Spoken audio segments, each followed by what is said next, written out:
El Gran Premi d'Espanya de Fórmula 1 va tenir lloc ahir, diumenge 25 d'abril de 1975, al circuit urbà de Montjuïc.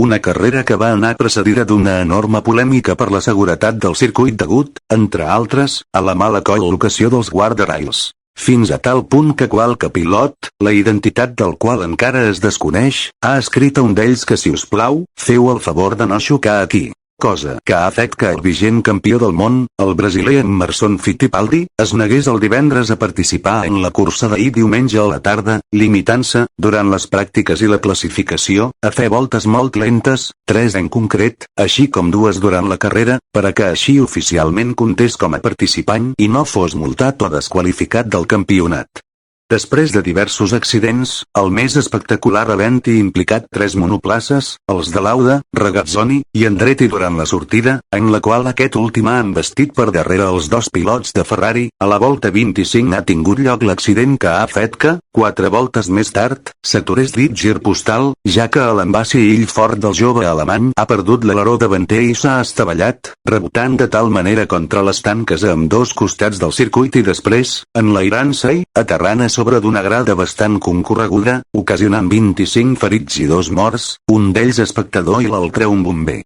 Segons un periodista del Quebec, present al lloc de l'accident i que ha quedat ensangonat per l'impacte, actualment ingressat a un hospital de Barcelona però ja fora de perill, s'ha esdevingut tal enrenou que, els antiavalots de la Guàrdia Civil han tingut que, per dir-ho d'alguna manera, envair el circuit i fins i tot reduir a cops de porra als espectadors que han intentat creuar el circuit per veure més de prop l'accident, ha dit el nostre col·lega canadenc.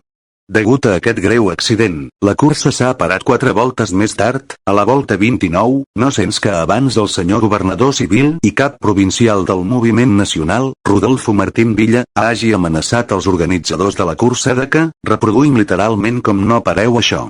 Ho pararé jo. S'ha de destacar que, amb el 6è lloc de la italiana Leila Lombardi, aquesta és la primera vegada que una dona s'aconsegueix puntuar al nostre esport. Ara mateix veuen vostès, senyors espectadors, les imatges de quan van retransmetre en directe la carrera, en la qual l'última incorporació a l'equip de Gran Milla perd el control del seu cotxe en la recta que hi ha empujada abans d'arribar a la graella de sortida.